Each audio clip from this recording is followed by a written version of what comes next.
Good morning, everybody, and welcome to the OTP Pitfalls Training.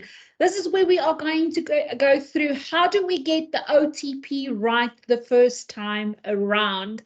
So just a little bit of a reminder, we are launching a LinkedIn 5-day challenge to the entire group at Century 21 South Africa, where we are going to take you through for 5 days, 10 minutes a day, how to optimize your LinkedIn profile to get more connections and to put yourself out there and to create credibility. So please take a look out, not this Friday, but next Friday. Everybody goes onto the LinkedIn 5-day real estate challenge. So keep a look out for that. But what we are here today for is the OTP Pitfalls Training, and that is getting it done the first time around.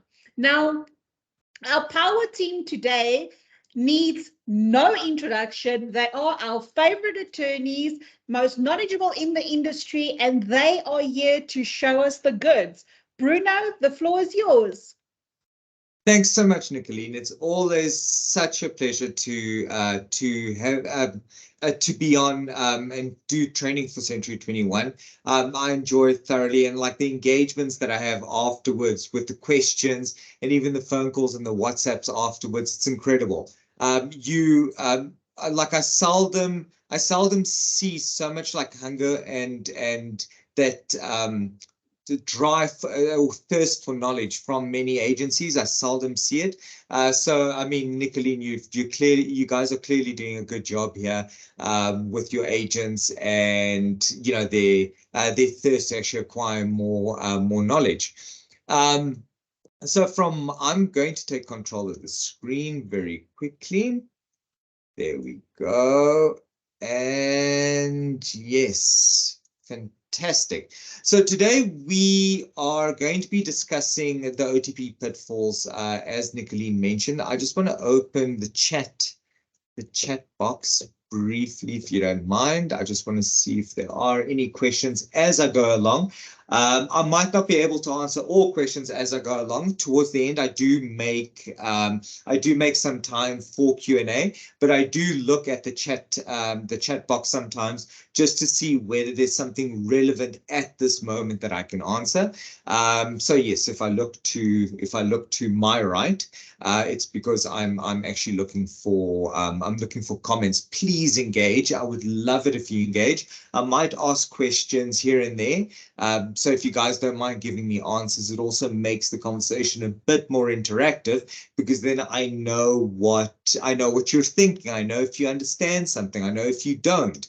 A lot of this stuff, especially for Century 21 agents, are like, but you do expect a certain caliber of agents within this agency. So I'm going to jump straight into obviously the more advanced concepts. We're going to have discussion around that. We're going to touch the fundamentals, but really try and get into the nitty gritty and the detail, like those practical tools that are going to help you guys actually roll out with these OTPs and make them work for your clients. Nicolene did introduce me. My name is Bruno from BSA Law. Just a brief background about myself. I've been doing this now for about almost 20 years. I've always been in the commercial space. So that's what I've prided myself in, is commercial. So I make deals happen. I make things work, and I come up with solutions to problems. Because of this, within this space, I've done a lot of litigation. That's actually where I started, was the litigation department. I do a lot of contract drafting, commercial drafting, tax. That's actually one of my fortes right now. I've got a team of specialists that each dealing with their own thing. So my eviction team deals with evictions. My conveyancing team, Alicia, she deals with all the conveyancing, and she's really, really good at it. I think today she was struggling with load shedding. Oh, there you are. Fantastic. Thanks so much. I have been struggling, but I'm here. Do you want to maybe introduce yourself? Sure. So I'm Alicia. I'm a conveyancer at Bruno Simao Attorneys, and I've been practicing in conveyancing for about 6 or 7 years, if I recall correctly. I've been admitted as a conveyancer for almost 2 years, a notary 3 years, and an attorney 4 years. So, yeah. Nice. And do you love conveyancing? I love conveyancing, and I That's never good. wanted to do it actually. So it's so weird when you don't want to do something and you end up in it and you love it. Yeah, and good at it. Thanks. So Alicia, so we tend to find, especially with property law, when a person's focusing on commercial and deal making and things like that, the attorney that focuses on the contracts and the conveyances work hand in hand together, because that's how we make things happen. And the litigation team, obviously, because the background behind a lot of the tricks we have towards approaching these contracts come from the fact that we've had to go to court with them, and we've seen certain decisions being made by judges. We know what works, we know what doesn't work. And so we've had that broad experience of kind of understanding what contracts are about. So today, I broke it down into three sections today. The timing might not be 100% perfect, but let's see. So initially, we're just going to start with certain fundamentals. A lot of you guys might know this, but don't worry, it's not going to be a boring conversation. It's just going to kind of like pinpoint where we need to focus so that we understand why we're doing what we're doing. And then as soon as we're done with that, we're going to start jumping into the different clauses. So I've got a list of clauses, and we're just going to go wild with them. I've got some notes being made on some of the clauses. On other ones, I actually want to engage with you guys in the chat box. So as soon as I get to that section, that second part of the conversation, I really, really, really want engagement from everyone. All right, but to begin with, let's maybe just start with the fundamentals. So we're discussing offers to purchase, right? We call it offers to purchase, we call it OTPs, sale agreements, deed of sale, contract of sale, whatever you want to call it, right? All actually the same thing, right? So just to start off on that point, it is all the same thing. It's just a different word for basically a contract of sale. So now, sorry, I just need to change the slide. There we go. Right, sorry, it's not changing. There we go. All right. Now, offer to purchase. So let's first start with that one fundamental. What is an offer to purchase? I am offering to purchase something. Does that make it a contract? No, it doesn't. So that's just the first thing. Obviously, it's a very technical thing to say, but an offer to purchase in itself is meaningless, right? What you want with that offer to purchase is the acceptance of the offer. So there's always two acts that work hand in hand. I am offering and I am accepting the offer. As soon as somebody, and this is where it becomes actually very important, either party can make the offer. So you can have a seller that offers to sell the property to a purchaser. You can have a purchaser that offers to buy the property from the seller. So that misconception that it's always the purchaser that needs to sign the contract first is not actually accurate. It doesn't matter. Somebody just needs to make a certain offer. And so someone just needs to actually accept the offer when it's being made. Interestingly enough, there's also a whole bunch of laws regarding offers, and if offers can be withdrawn and when they can be withdrawn, and when offers are accepted and when they're not accepted. But we're not going to go into that now. The other thing about offer and acceptance is that principle called counter offer. So, and this is where we see so many issues. And this is one of the pitfalls, guys. What happens with a counter offer is the purchaser makes an offer and he signs the contract, he initials all the pages, and off it goes to the seller. Now, the seller accepts everything, but makes small little changes here and makes small little changes there, scratches here, scratches there, writes something down, signs next to it, accepts it, sends it back. And everyone goes, fantastic, there's a contract in place, let's move ahead with this transaction, all is done. That counter offer, because the seller made changes to that contract, there is no contract yet. Sorry, so let me rephrase that. Because the seller made changes to that offer, there is no contract, because he accepted things in part, sure, but until everyone accepts the contract as it stands at that moment in time, sorry guys, there is no contract in place. So it has to go back to the purchaser. The purchaser needs to reconsider it, needs to sign, needs to accept, and only when both parties have all agreed to the content in that contract, or that offer rather, will there be a full legal and binding contract. And remember, sometimes this happens back and forth. So when Alicia and I work with our investors, many times there's a purchaser makes an offer, seller makes a change, purchaser makes a change, seller makes a change. And next thing you know, you've got scratches all over the place, a whole range of things. Doesn't matter, guys. The problem is that even if you have that, you need to make sure that at the end of it, both parties have seen that final version and they've signed that final version. So very important. Now, I normally speak about this so people just quickly understand the nature of contracts. I'm not going to spend a lot of time, so don't worry, guys. I'm not going to bore you with this. But the reality behind it is in our law at the moment, right, we've got basically 3 steps that we need to follow in order to sell a piece of land. So the first thing that we need to remember is a contract is a contract. So forget property for now. Any contract that a person enters into for anything, if you go to Pick and Pay and you buy food, you're entering into a contract. If you hire a gardener to come, or a cleaning service, you're entering into a contract. Most things that you do on a daily basis is you agreeing to something which is contractual. That's the reality. Contracts don't have to be in writing.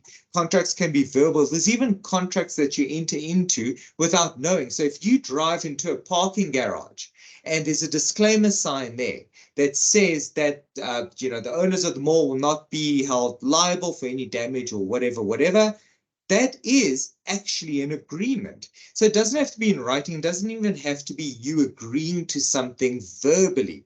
There's implied agreements by virtue of you conducting yourself in a certain way, or driving into a certain area, or doing something in a particular way.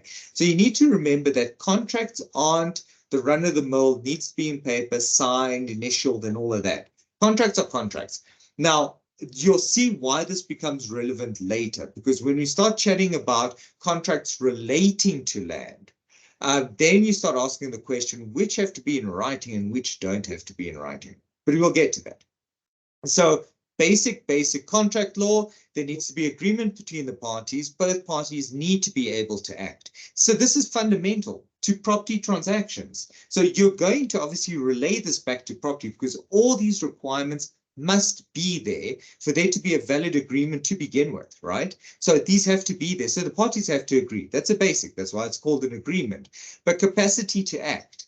Now, we're going to speak about capacity in a second when we start looking at the specific clause. And I'm going to ask Alicia to come in and chat to us, for example, about parties and when they're married in community of property. But we'll do that in about maybe 2 slides. Can I just quickly, sorry, interrupt, sure, Bruno? There's some people that's actually struggling to hear or see the slides, apparently. So I don't know if there's anything from your side that you can do, but apparently they're struggling.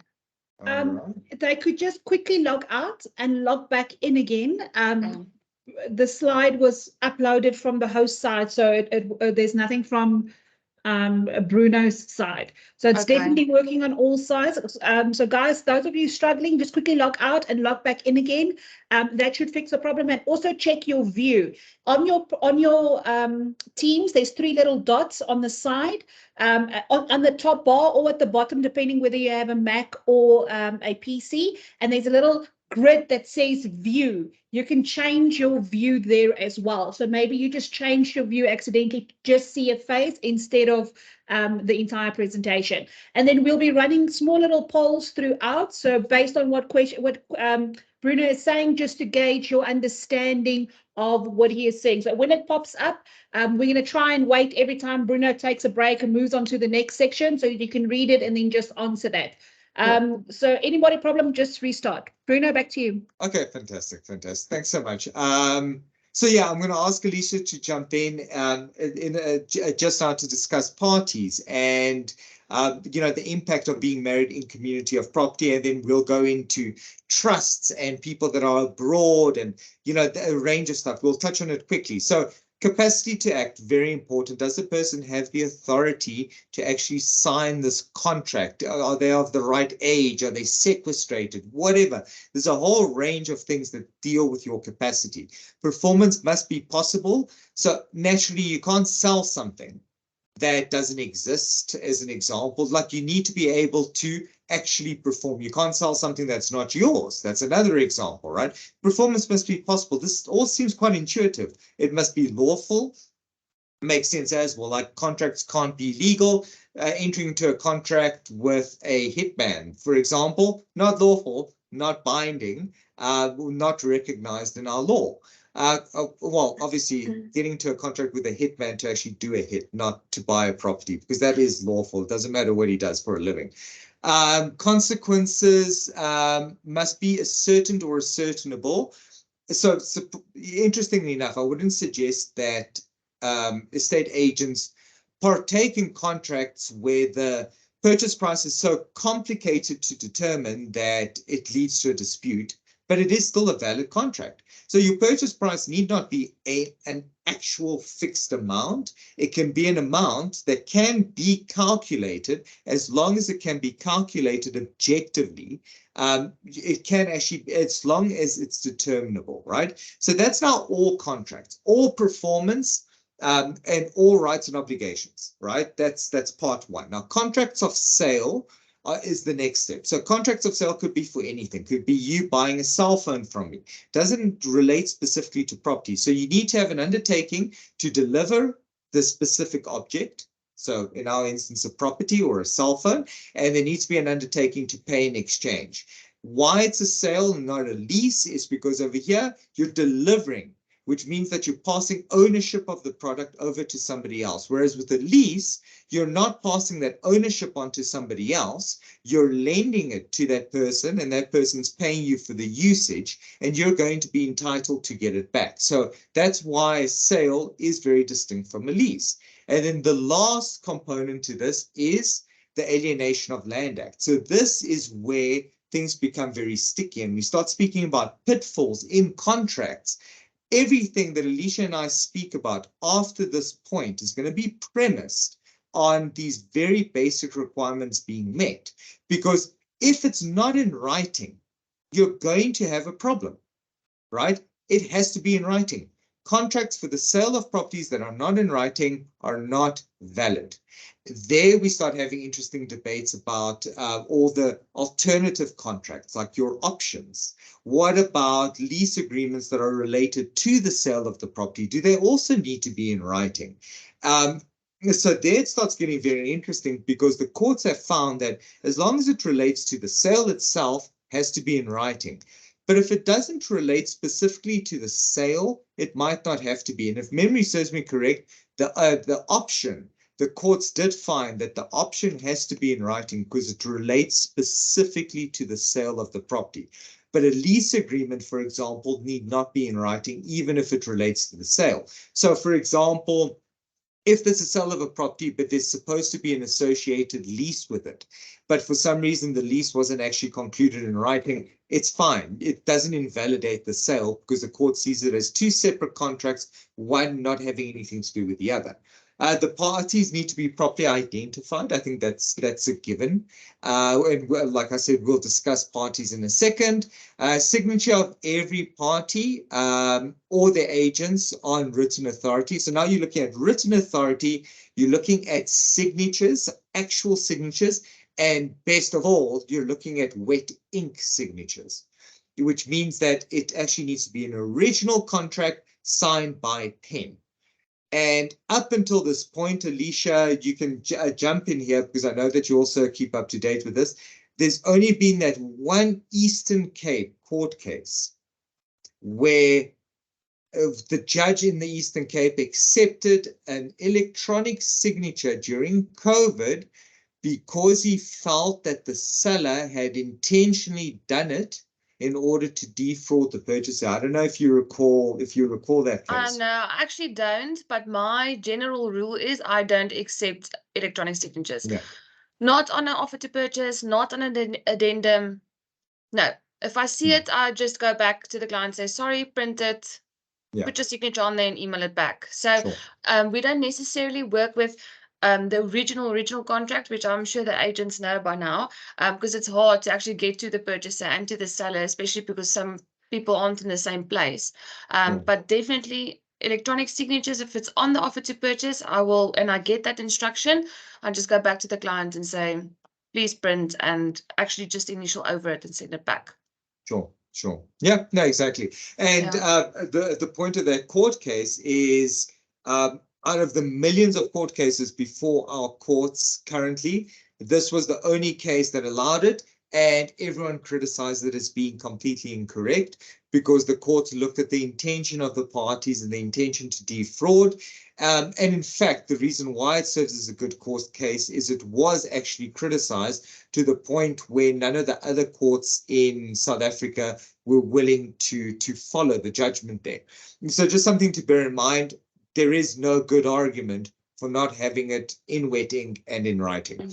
Then cooling off, right? Most of you guys have seen this. There's a little paragraph. Alicia, do you want to just quickly touch on the cooling off, right? You are welcome to do that, Bruno. Okay, so a cooling off right goes in the contract. It's basically a consumer. It's a consumer component that speaks about the purchaser being able to back out of the contract, provided that the contract is under a certain amount of time and that the consumer does it, if I'm not mistaken, within 7 days, if I'm not mistaken. I believe so, yeah. Yeah. It would actually be a good thing, I don't know, perhaps for the agents to talk with that. Also the irrevocable offer, like it's irrevocable, sorry for that, English, Sure. Until a certain time, maybe just hand in hand with that clause. Cool, yeah. But absolutely right. So actually going back to the offer and acceptance component.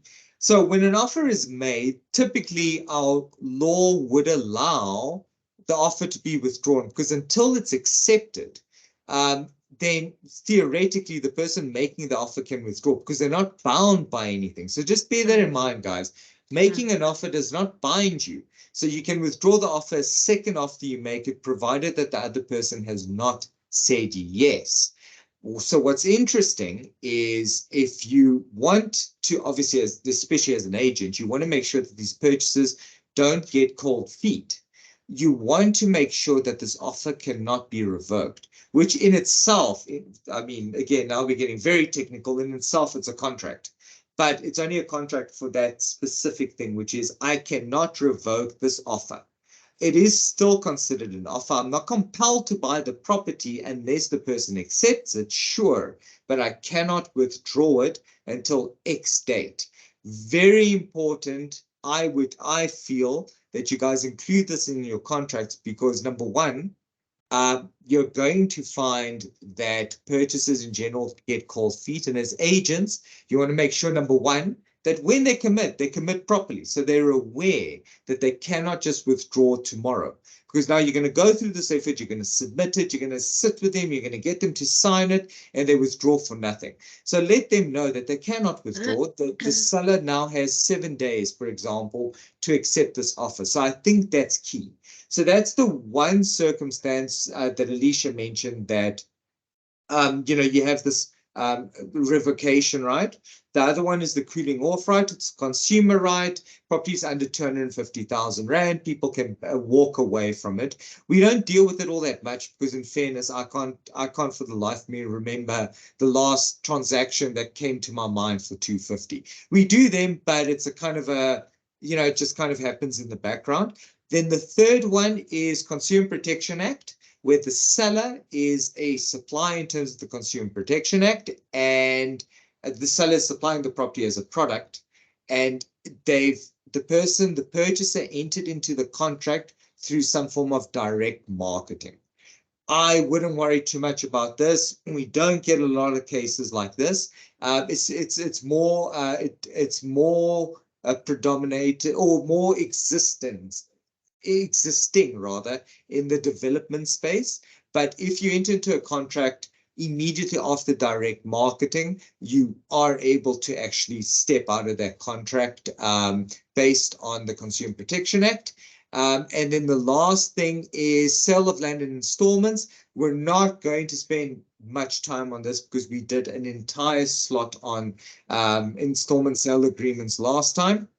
But Alienation of Land Act also sets out very specific requirements that the agreement needs to have to bind the party. So it's very important. It is a tick box exercise. It's very important that you go through each and every requirement and you make 100% sure that if you're doing a sale of land in installments, that it has everything there. In fact, the sale of land of installment agreement, or the way that it's prescribed in the Alienation of Land Act, is more cumbersome than your normal OTP.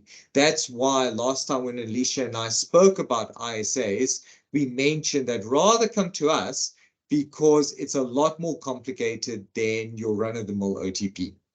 Alicia, I don't know if there's anything that you want to add to that. You're good. Cool. Then, so now we can start moving on to the specific clauses. Yeah, we'll probably spend about, let's say, 30 minutes, 40 minutes on this, and then we can move to a Q&A. So here's a list of the most common problematic clauses. So sometimes you get very general clauses. I don't even put it in here because it's not something that we litigate over or we fight over. But for me, these are the ones that merit discussion. We're not going to be able to go through all of them because I've done each and every one of these clauses, and that was a full day workshop, right? So we're going to go through the pitfalls, the specific ones, the problems relating to some of them.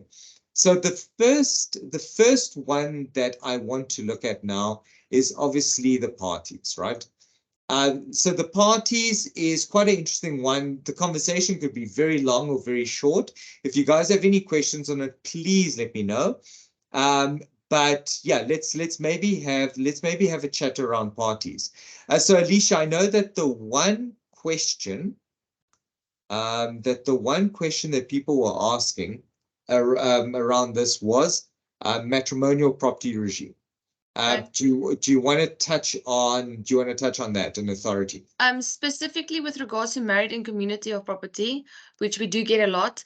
As you all know, in community of property, both spouses need to actually sign the offer to purchase. However, there is an exception where you can, this one spouse, let's say the husband, can sign the offer to purchase, but then afterwards, in terms of section 15.2, if I recall correctly, the wife or the spouse, whoever it is, married in community of property, can also just sign an extra consent that's added to the offer to purchase to say that they consent to buying or selling this property. So they don't necessarily have to sign on the same offer to purchase, but they need to provide a consent with it. So that's the one that we most commonly get, especially when we don't. Say again? And if they don't, what if your spouse doesn't consent? No, sorry, name. I can't deal with that offer to purchase at all because there's no consent. Yeah. Okay. And what's the reason for that? How do you mean? So I mean, it's just the background behind married in community of property. Okay. What's the logic behind this issue? In plain and simple language, it's basically because there's one estate. So we call it an estate, even though they're not deceased yet. But it's one estate and all the nest eggs is in one. So they need to consent and think together and sign together and offer together. Everything comes from like one person, basically. You're one entity. So if the one party doesn't consent and sign, I can't do anything with that, unfortunately. It's just basically because I deal with one estate, even though there's two people. And tell me something. So with a lot of the commercial agreements that I enter into, especially when it comes to leases, and there's individuals trading as sole proprietors, and they're doing it in the course of their business. But they're sole proprietors, and they happen to be married in community of property. But there is that principle that says that because I'm doing it as a business and in the course of trade, I need not involve my wife. Would that be the same here? I would still involve them because it's not actually, even though you're a sole proprietor, the way, and you can correct me if I'm wrong, but how I've handled it before, even though you're buying in the sole proprietor's name, it's not a company that's registered that can, it's a director or a CC where it's a member or a trustee. No, I would still involve the spouse. Sure. So basically what you're saying is to avoid any issues, whether it could be permissible or not permissible. It's if a person's married in community of property, but the agent should maybe find out about this right at the beginning of the transaction, because if the agent's going to basically procure or broker an actual binding agreement that will earn him or her commission, that will get the deal across the line, that community of property issue is something that's going to creep up and cause issues if not actually addressed ahead of time.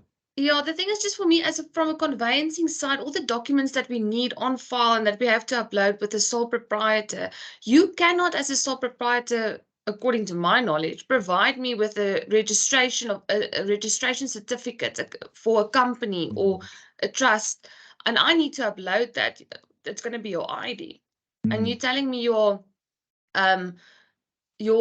company is ABC whatever stationery, but that's you're still just in the business is still in your own name, in the sense of everything is handled in your individual capacity as a sole proprietor, even though you call your business something. I don't have any documents that can support that. So that's why I would involve the spouse. No, absolutely. All right, then insofar as trusts and companies are concerned, pitfalls there, what have you seen as possible issues when it comes to people signing in those capacities? So I usually ask for a resolution as well, even though as part of the transfer documents, they do sign a resolution to say that they can sign the transfer documents on behalf of the company or the trust or whatever the case may be. But I do ask for a resolution beforehand because we've actually had a situation where one of the directors did not agree actually with the purchase of the property, which had some issues because there wasn't actually a resolution signed. So that's the major one, is to see that when you sign, if you sign that offer to purchase with the client as an agent, make sure there's already a resolution in hand to say that person can make the offer and has the capacity to sign. Absolutely. So my experience with this has been, especially from a litigation perspective, has been quite intense. So I still remember clients purchasing properties from liquidated estates where the liquidators did very similar things, where they were looking specifically for the signature of one of the liquidators, and the company signed it, the actual liquidator company signed it, but it was the wrong person in the wrong capacity. And they got out of it.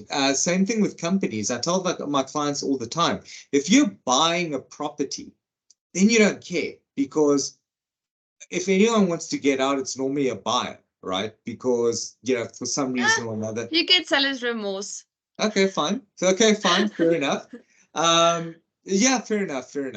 So, but I suppose the reality there is, if you're a seller or a buyer, let's put it like this. If you're doing it for yourself and you're selling or buying a property within a company and you're lazy and, you don't get all the directors to sign, it's okay, I suppose, because it's your thing. And if anyone attacks you on it, all you need to do is bring forth a resolution where everyone ratifies the sale. And what that basically means, guys, is even if all the directors didn't sign on the 1st of the month, but all of them were very happy, they can sign now and they can actually do a resolution confirming that they're happy with the contract.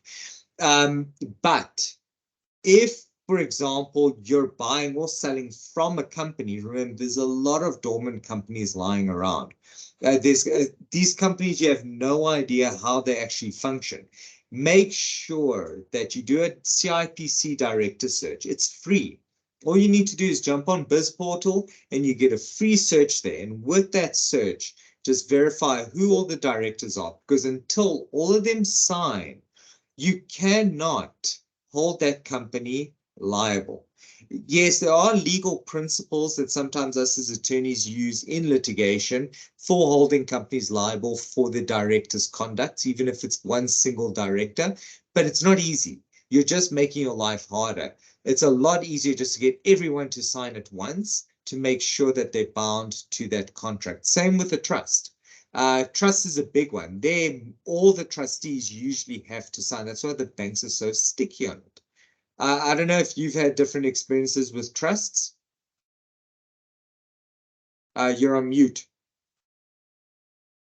Sorry, not at all. I'm typing here because I'm busy answering the questions for Sure. you. So no, you're on top of it. I'm listening and typing. Sure. Good. Cool. Okay. And so from a party's perspective, these are the main issues that we sometimes experience. As a natural person, you typically tend to be good unless you're married in community of property where there's an extra requirement that you need to follow. As a trust in a company, remember, these things are considered to be entities. So for an entity to act, the people running the entity need to agree to it. And by virtue of that, you normally find that the easiest solution, and guys, remember, we're speaking about pitfalls here.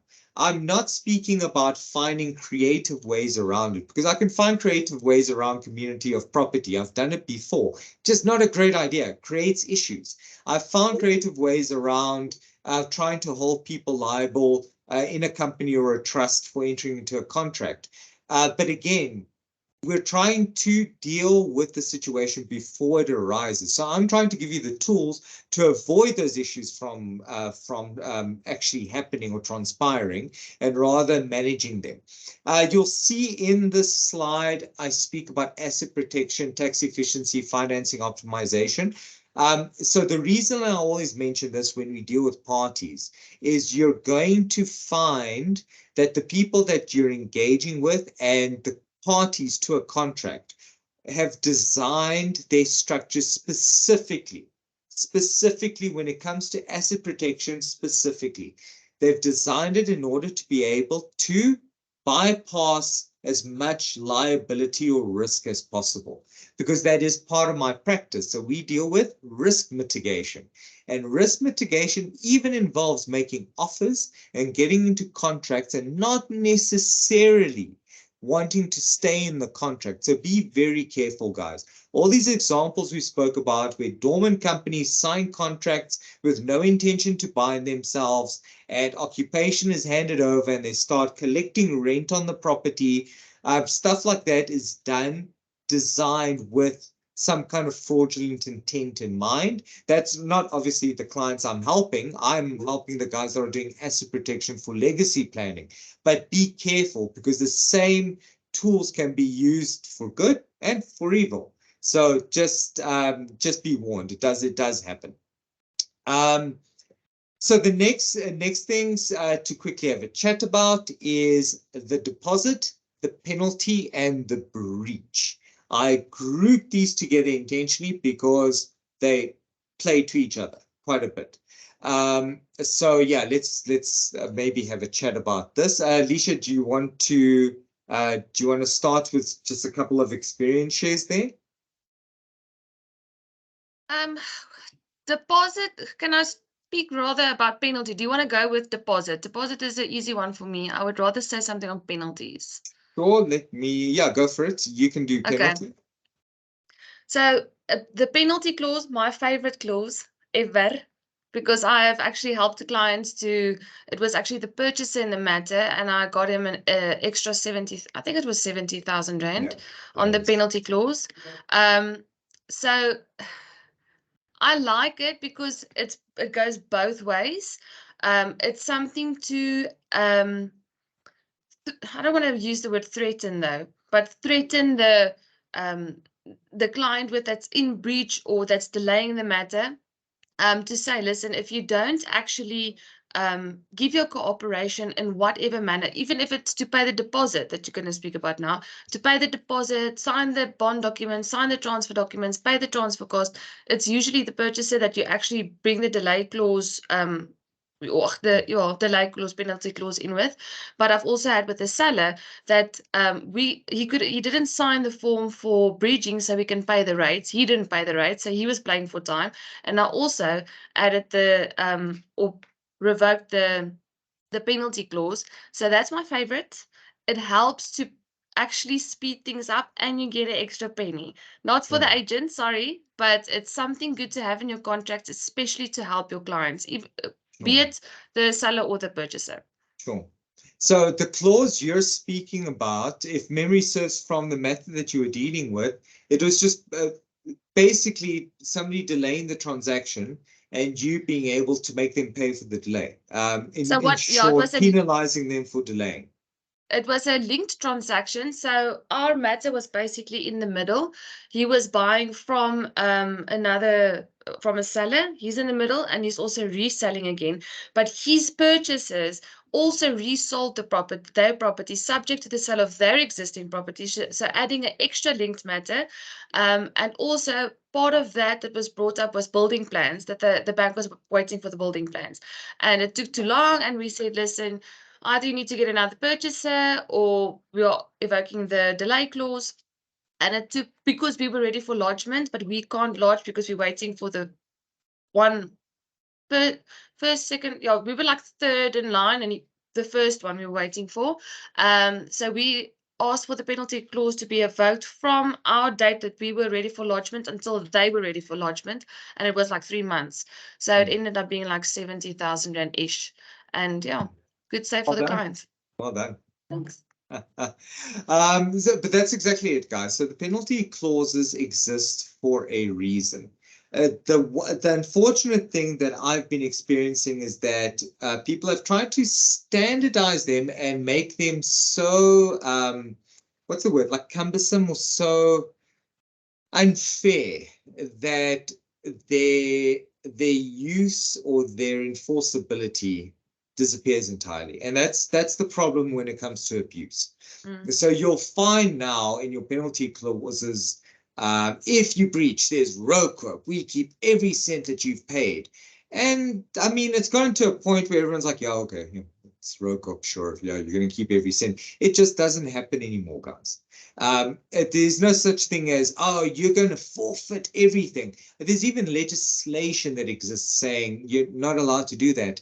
You're allowed to keep as much as is in proportion to the actual prejudice suffered by you as a seller, but no more. So unless you can prove it, if you go and sell the property tomorrow and you charge an extra bar for some reason, and you make a fortune out of it, well, you know what? You haven't actually suffered any prejudice, come to think of it. So all that money is going back. You cannot keep money for nothing. That's the reality.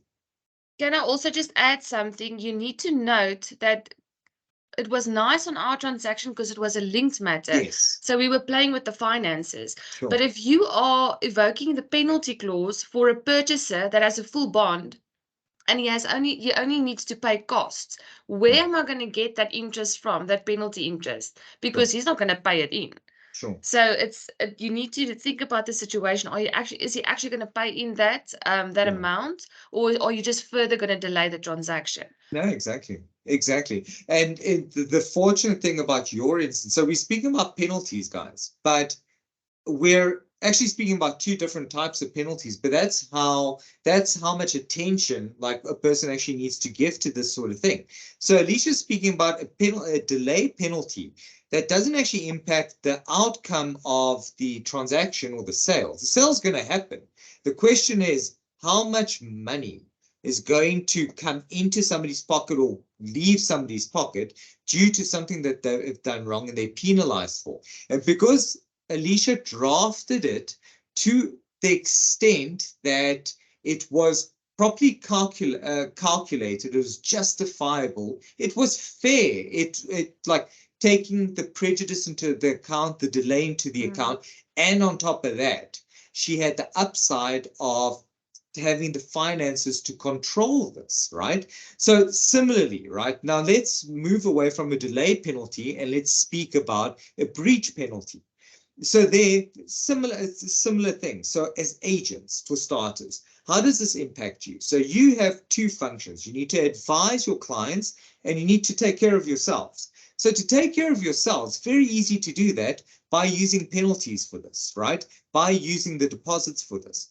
Bottom line is, if you receive a deposit and you can say without question that you've earned your commission, so suspensive condition is fulfilled, earn my commission. You'll see towards the end of the presentation, I touched briefly on mandates because mandates are so key. And agencies that don't use mandates struggle tremendously because they still work on this notion of it's an industry norm. Right. So what commission can I charge? It's an industry norm. This is what the industry is charging. OK, when is my commission earned? It's an industry norm. It's when suspensive conditions are fulfilled. OK, when is commission payable? Industry norm. But yes, you know what? Those are common. Those are common. But you'll start seeing now they're becoming less and less common because people are obviously trying to survive in business. So now commissions being earned at different times. I've even got sales. Nothing's to say that a commission can only be earned after suspensive condition. It's the right way of doing it, but certain people charge finder's fees. Here's a couple of opportunities. Charge me for the work that I've provided. Make as many offers as you want. But I don't need to broker it to finality. I'm just presenting offers to you. Pay me for the work that I've done, almost like a consultant, and go off on your merry way, right? There's investors willing to pay agents less in order to do that. I'm not saying it's a common thing, but it's there. And relying on industry norms for the rate of commission you're charging, I'm sorry, but that's not going to fly. We had litigation where it was a 40 million rand property. The guys tried to rely on a 7.5% commission, and the court said, no, not a chance. They don't feel that that's fair.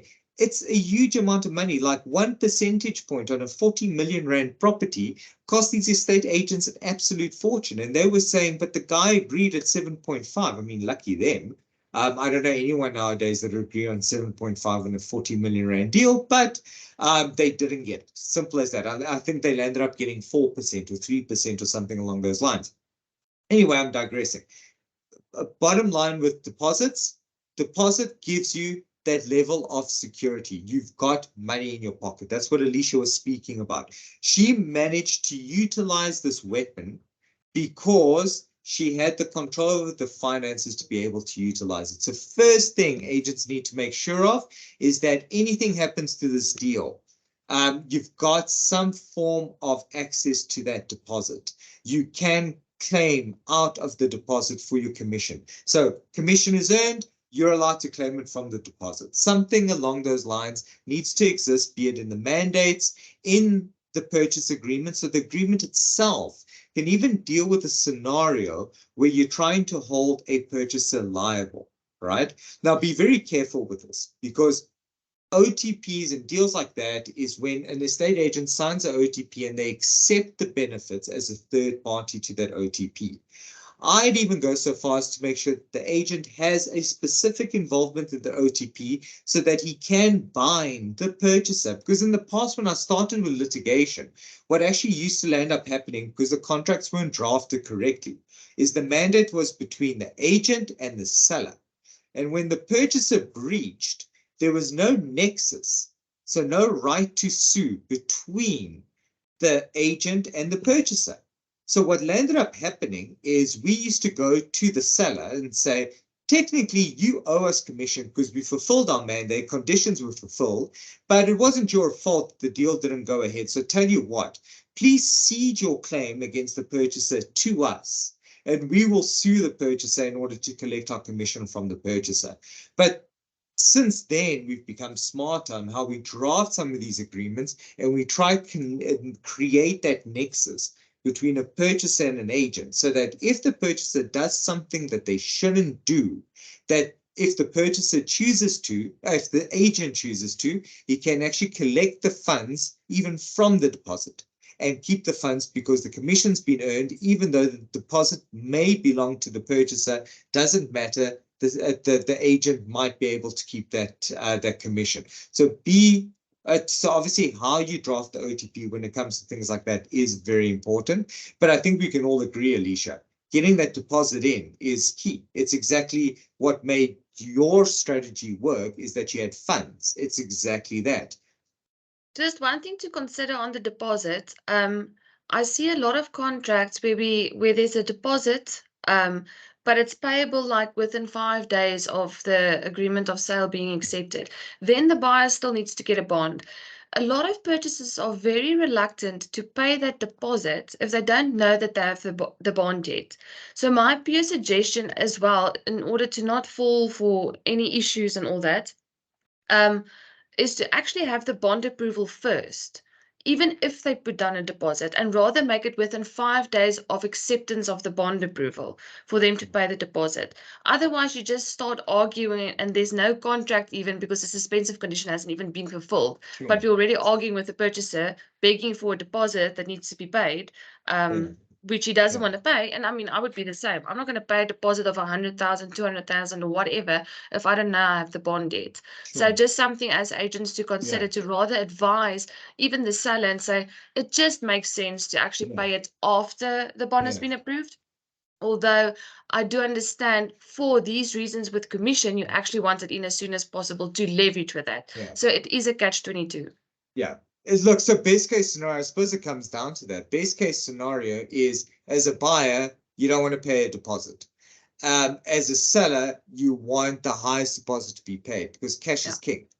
As an agent, the problem is, number one, you want it to be paid because you know you can get your commission from it if it's paid, but you also don't want the deal to not work. Because at the end of the day, now a buyer needs to pay 10% because the seller says so. But then on top of the 10%, it needs to pay transfer duty. Then he needs to pay transfer costs. Then he needs to pay bond registration costs. So you're finding with these interest rates nowadays, people are struggling.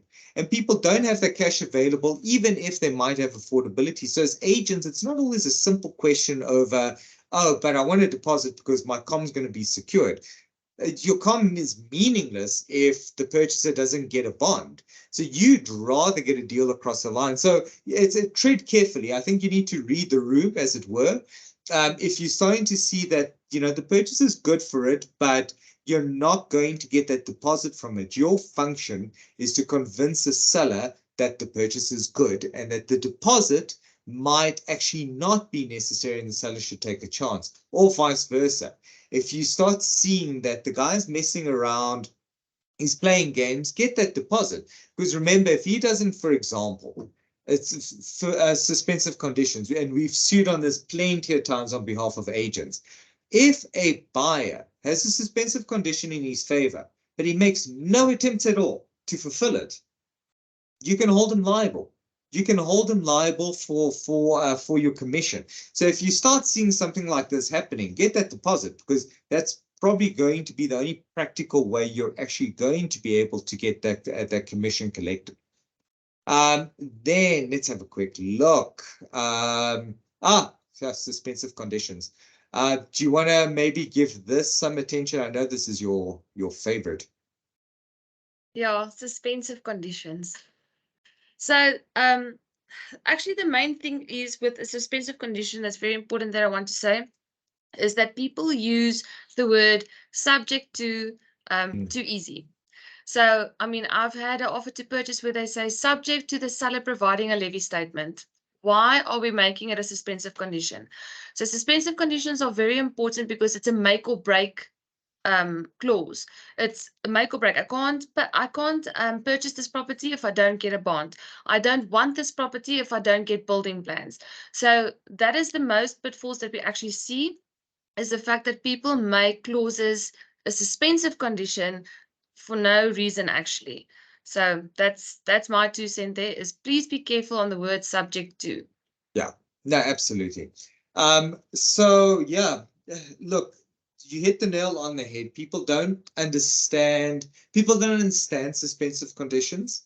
But it's actually a remarkable tool, guys. It is. From an agent's perspective, though, the reality is an agent wants as few suspensive conditions as possible.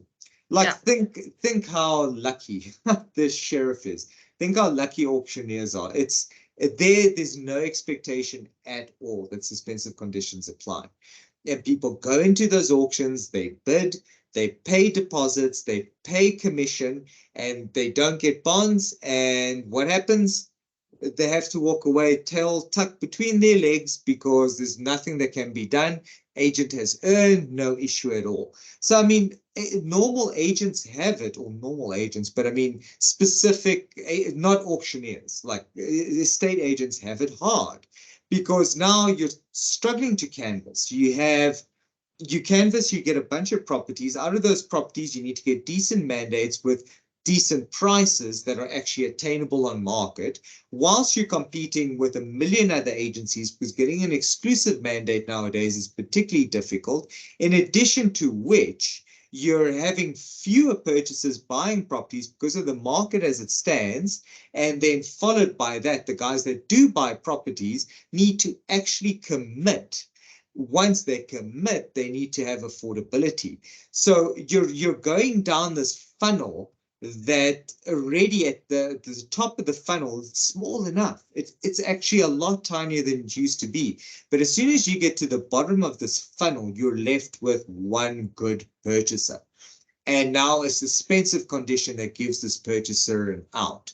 So I can't think of any scenarios where an agent would benefit from a suspensive condition, unless it's a very special contract with very special terms where you still earn commission, but typically that's not the case. So now you've got your normal suspensive condition. So just quickly, so suspensive condition basically just means I'm going to make an offer, it's going to be accepted, but the enforceability of the contract is suspended. So it's not enforceable until the suspensive conditions are fulfilled. So I will buy the property. I will pay you $1 million for the property. You will give me transfer of this property. But we're not going to do any of that until I know that the bank's going to fund the R1 million. If the bank doesn't fund the R1 million, oh, I'm out, right? So that's long and short of what a suspensive condition is. The So thing, if I can just add there, it's for the benefit of the purchaser. Yeah. So it's Yeah. easy way to say that. Yeah, at least your usual ones are. So Yeah. your typical every run-of-the-mill, everyday property transaction, it's the purchaser that benefits, not the seller. Yeah. Basically meaning that why would the purchaser want to bond from the bank? Because he doesn't have R1 million in cash, so he wants to get it. Sale of existing property, why is that important? Because that's where he's going to draw the money from. It's going to give him access to those type of funds. Due diligence, very same thing. Why a purchaser would only buy it if he knows that the rental roll or whatever the case is, the condition of the property is in order. These are all suspensive conditions. So as Alicia mentioned, be very careful as agents specifically, because you don't want to inadvertently create a suspensive condition in your contract that wasn't supposed to be a suspensive condition. So if you get, for example, a mandate from a seller, you go to market, the buyer comes in and it's like, oh, but subject to building plans. You could potentially not put it as a suspensive condition and just say, well, there's a term, there's an actual undertaking in the contract. The building plans will be provided. Yeah. And it's a term. So if building plans aren't provided, it doesn't cause the contract to lapse, because that's the issue with suspensive conditions. It's an easy out. It basically means nothing came in and the contract does not exist, meaning your commission's not payable. What do you want to try and achieve? Binding contract, but if somebody's in breach, doesn't do anything to the nature of the contract. The contract continues to exist. You still get to earn your commission, even if the contract's cancelled for failure to perform. Can I also just say that that you guys need to note is when you do a suspensive condition, make sure there's a time period on there as well. It can't be until infinity. As I said, subject to the seller providing a levy statement. Okay, stupid suspensive condition, but also by when must the seller actually provide that levy statement? So it needs to be specific. You need to add a time period on it as well, because we need to know by the 14th of June, if I don't have the levy statement or the bond, then it lapses. So sometimes people fail to actually put a time period in as well, which causes some problems. And I'm seeing quite a few questions coming up. So suspensive conditions, I can promise you, we never give enough time to, which is why on last week, Thursday, we actually spent a full 2 hours on suspensive conditions, because we can carry this on forever. The bottom line is agents are being utilized to broker deals, meaning that they're involved in the actual brokering of commercial terms. And suspensive conditions are key in structuring any form of agreement, right? Because you want to bind someone, but you want to give them an out, and you need to make sure that all the parties are happy. So exactly to Alicia's point, like one does need to be careful. One needs to be precise. I mean, I'm talking about surgical precision, even when it comes to obtaining finance. Take that example, right? How many agreements have I seen where it speaks about they're going to get a loan? What's the loan for? How much? Is it for the full price? 90%, 80%? What if it's only 80%? Is it still considered as having been acquired, suspensive condition fulfilled? Does it have to be 100%? What's the interest rate? What if the interest rate is something ridiculous? What if it's way too high and no one would actually want to take interest rate like that? Do we speak about interest rates and what's considered to be the best interest rate? Do we just leave it in the discretion of the purchaser to say, well, whatever you're happy with, so as long as you get an interest rate that you're willing to accept 100%, because that also leaves it very open. What about the term of the loan? That's a big one for investors, and they never think about it. They get a 100% bond at a decent interest rate, but over a period of time that they're not happy with. I mean, we just bought a property now. The one in the Buzz in Edenvale.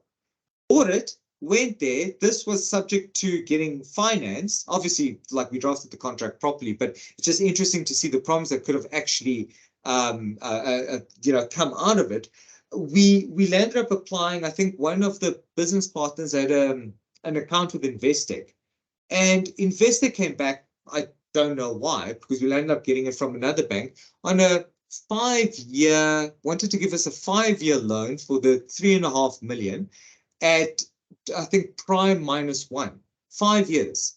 Now, if the contract wasn't specific as to time periods, we got the 100%. We got a great interest rate because we got prime -1, but we got it over 5 years, which obviously wasn't going to work for us because we're trying to run this as a business, not as something that's going to bankrupt us monthly. And there's no way we could afford payment terms of 5 years. So guys, also being specific. And now, unfortunately, remember that as agents, yes, you want in and out, but you also need to take care of your clients, because these are potentially clients that are going to return to you. You structure the deal properly. Make sure that if a buyer has an out, he has an out. He might come to you later and buy another property from you. He's going to feel bitter if the contract's drafted in a way that he didn't understand, and now you're holding him to a contract that he would have never taken just because there's a technical point to it and we didn't look at like the specificity of the drafting. So yeah, I mean, as an agent, obviously read the room, but it's just something to remember. There. Sorry, do you have anything you want to add there? No, all good. Okay, then, all right. So brief, okay, so we're going over time into the Q&A part, but I wouldn't mind touching on the commission component to this quickly. All right, so I think as agents, we all know who pays what, who's liable for agent's commission, seller, transfer fees and costs. So with the purchaser, bond cancellation versus bond registration costs. Everyone understands that obviously the seller has to cancel his bond and the purchaser needs to register a new one. Then transfer duty or VAT. We can have a long conversation over what's payable, when it's payable, but typically your residential, always transfer duty. Your commercial, you'll find that VAT is applicable.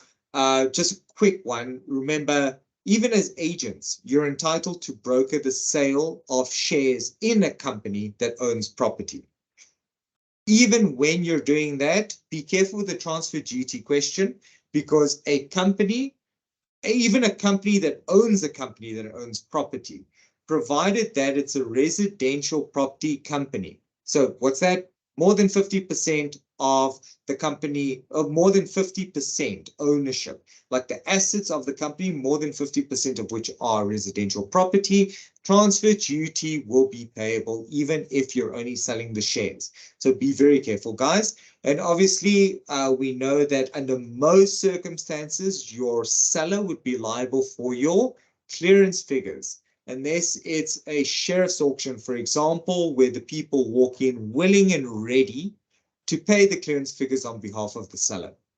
Again, agents, remember, some of these things you can play around with. So it depends who your purchaser is. I mean, you're sitting here today, not because we're going to re-emphasize the same thing that you've heard over and over when it relates to OTPs. You know what an OTP is.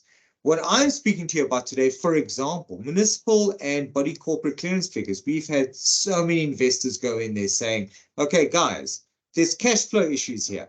So we're going to make an offer. We're going to make a lower than market value offer, but we're going to take on certain liabilities on behalf of the seller that the seller cannot afford to take on. Better yet, so we had deals. So here's an example. One deal, like the million deals that we've had, buyer comes in, clearance figures come out, seller can't afford to pay it. And we've had situations there where by agreement, the purchaser funds this out of their own pocket on behalf of the seller, and then the purchase price is in effect reduced. That's a very easy one. The conveyancers manage it. Very, very cool.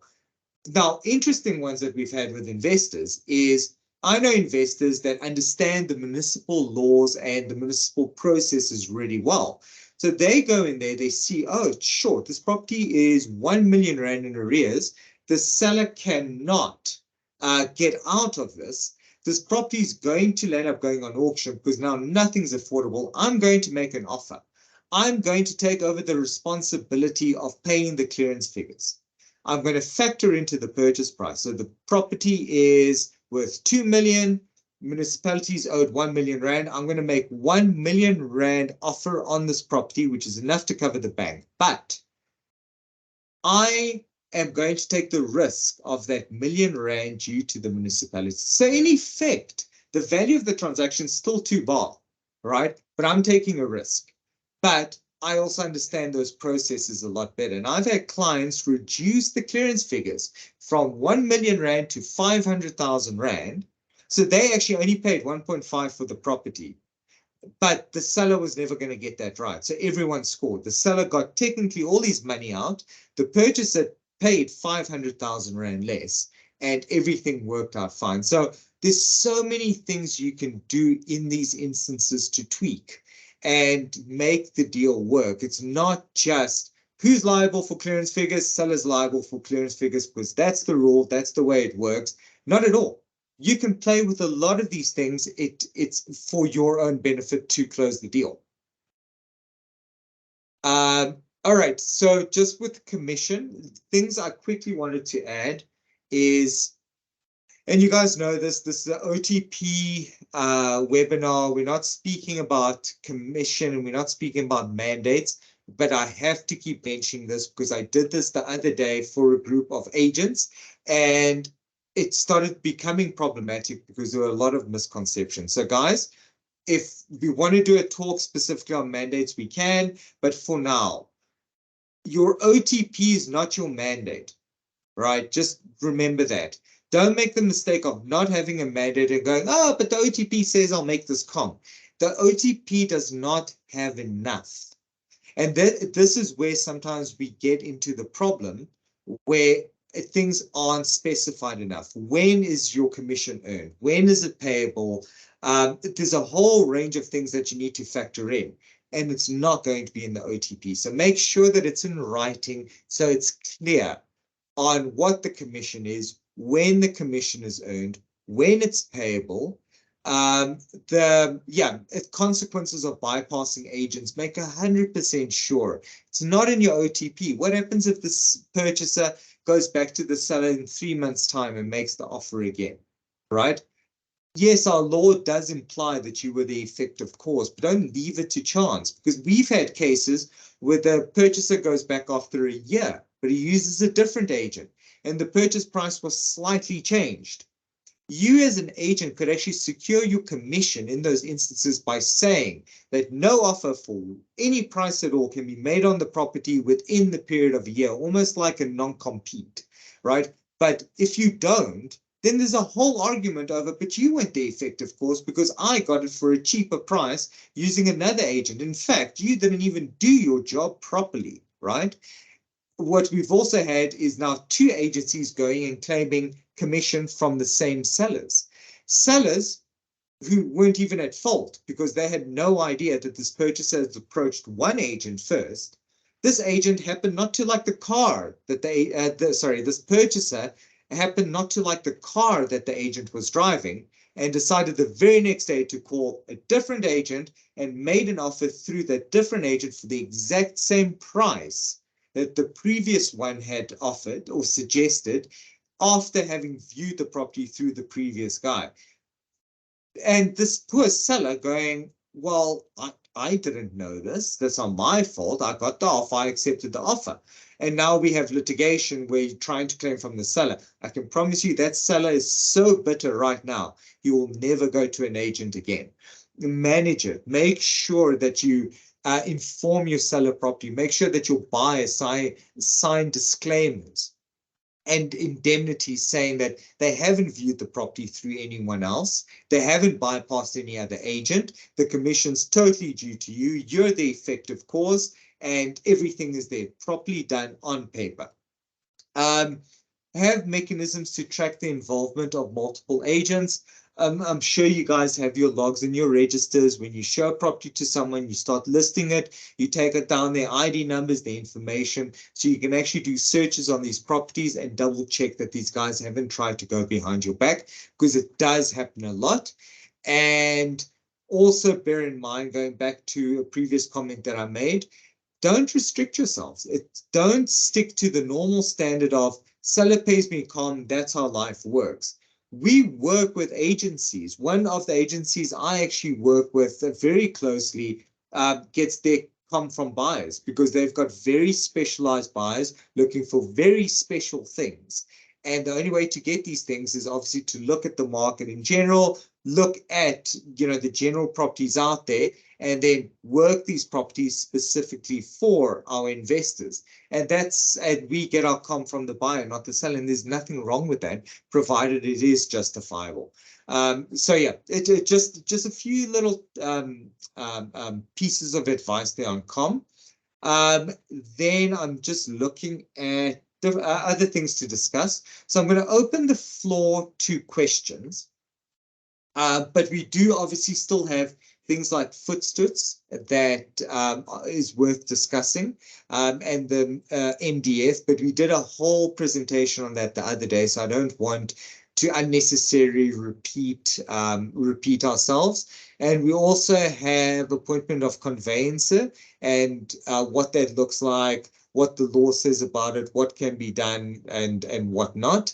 Then we also did this the other day where we spoke about different OTPs. So now it's not just about an OTP, a normal OTP. We also have an installment sale agreement and that sort of thing, which we did discuss in detail the other day. So I didn't necessarily want to repeat it. So I'd rather open the floor to questions, have discussions around any of these clauses.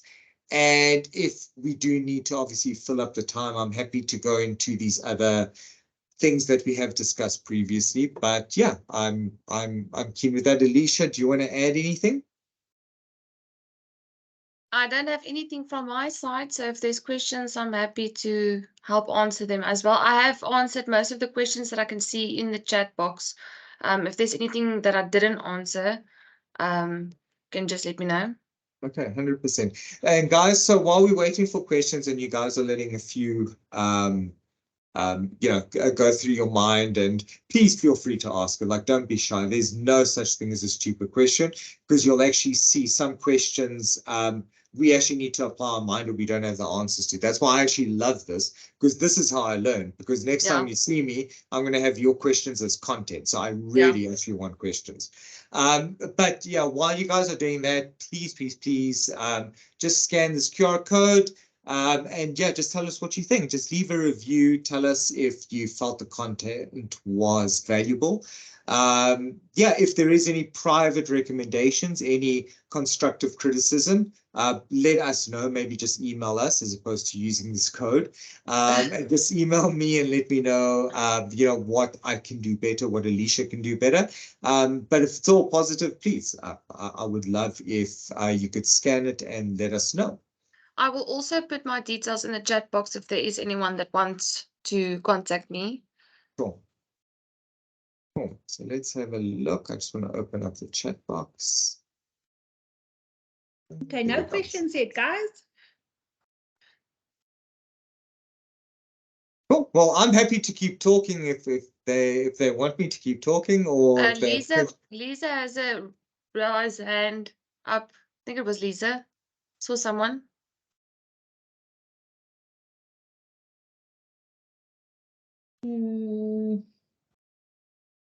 Nothing in the chat box at the moment.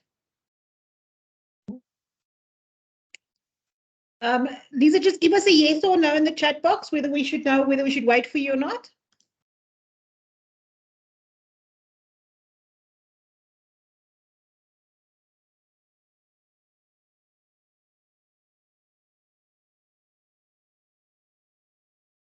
Nope, that looks like it is good. No questions. Oh, we've got the powerhouse here, guys. Any questions?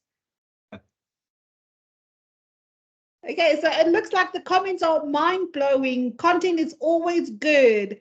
The poll is it valuable? Yes, yes, yes, yes, yes, yes, yes, yes. So all good. Thank you, guys. No, absolute pleasure. Do you want us to, if there are no questions, do you want us to touch on footsteps, given we still have a bit of time, or was the MDF the webinar we did the other day enough? Hey guys, what do you think? Do we quickly take another 5-10 minutes and go through footsteps? Yes or no in the chat box? There's a question from East London guest. One question, please. Okay, East London. Okay, so there's a question from Craig that just came through. Please explain when filling in dates for obtaining finance or deposit, must we put in business days and not assume that the days are natural, not including weekends? Cool. So the general rule of interpretation is if it's in a contract and it's just the contract, the rule of interpretation says it's always calendar days, right? If you want it to be business days, you have to specify that it's business days, excluding the public holidays and weekends. What I'd also mention, but I'm sure he knows this, I'm always very mindful when people group certain things together. So payment of the deposit and obtaining of the loan. Just remember, guys, as soon as we start grouping together, we lose that value between what a term is and what a suspensive condition is. The payment of the deposit shouldn't actually ever be a suspensive condition. It's a term. They have to pay a deposit. They have to pay it immediately. So I know that the intention of the question wasn't to try and group it, but it's something I throw out there. Keep these two very separate, because there's people who get confused and go, oh, well, I haven't paid the deposit, so the contract lapsed. Actually, no, that's not how it works. The deposit does not in itself create a suspensive condition. They're actually still liable to pay a deposit if they haven't paid a deposit. And this becomes crucial with part payment of deposits, because then you've still got a little bit of money that you can claim your commission out of. But if the contract lapses, then technically you have to give it back, because then you haven't earned your commission. So just something to keep in mind. Okay. Question from East London. The scenario where you mentioned the investor offered to pay the municipality account and you reduced the selling price from 2 million to 1 million. How does that affect SARS and the transfer duty? Yeah, it doesn't.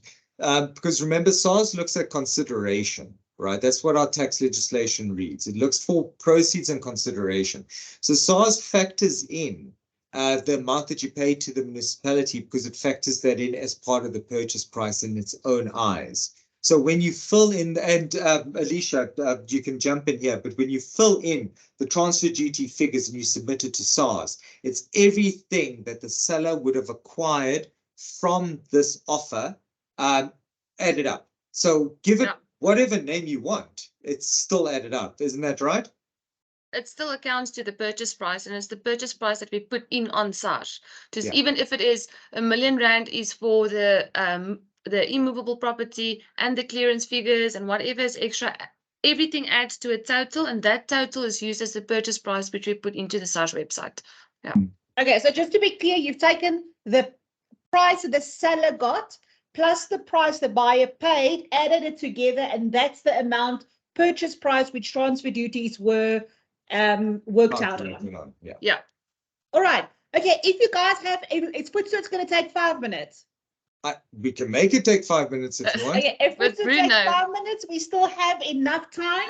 Otherwise, we are going to run over. So just a question from Lorenko. We have multiple training sessions. You can go onto Century 21 University under the events section. You'll see all the trainings that are already scheduled there. Obviously, we are adding more as they go along. You will also find under webinars, you'll find this session in a week or two, as well as all the other sessions that Bruno has already done for us. It's also under webinars. You'll see the downloads of the slides there and everything as well. So let's take 5 minutes and jump to Footstoots. Okay, so Alicia, at the risk of me going over 5 minutes, do you want to do this in MDF? No, you're welcome to go. Okay, 5 minutes. So I've got until like 25 past 11. Yeah, I'll time you. All right, thank you. So little alarm bell needs to go off after 5 minutes. OTP, condition of property, very important. I think as an agent, it's crucial that you guys learn how to manage this, or not learn how to manage it, but rather keep managing it. It creates the biggest rift between a seller and a purchaser. So we know for a fact that it has to be managed. It's not something we can put our heads in the sand and hope that it goes away, right? So the condition of the property is crucial. That's why we've got the due diligence clauses. So we start now having conversations around, okay, but what happens? What happens if this is broken? What happens if that's broken? What if the seller says so, but the purchaser, let's keep it simple. The condition of the property is the condition of the property. You, as an agent, for starters, have an obligation to complete the mandatory disclosure form, right? So that's the first thing. You have this obligation.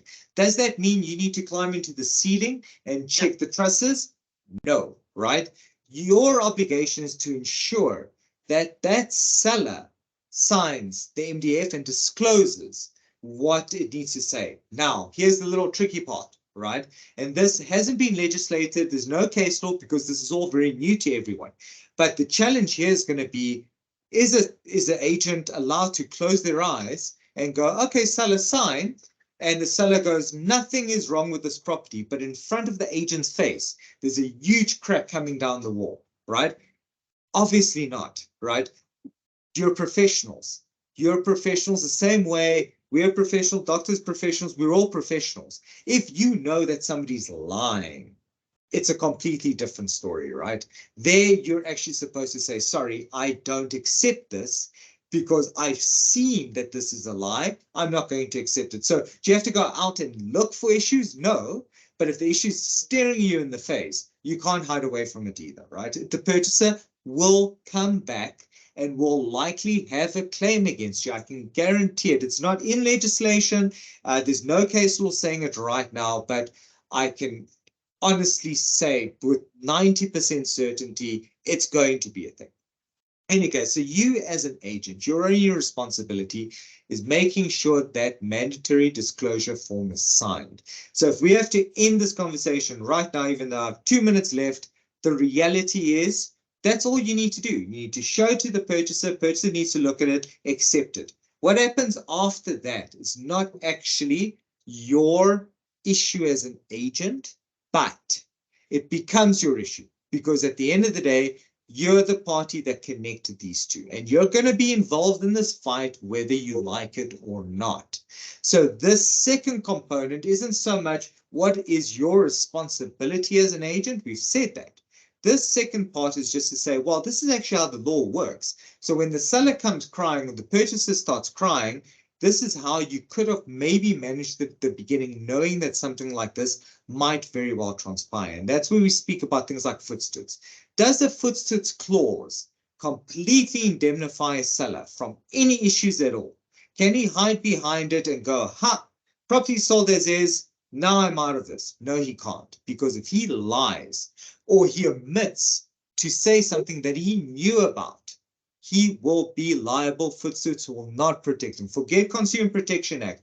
He will be responsible. And it's happened a million times because he acted fraudulently. And there's case law that even looked at it and said he must have known.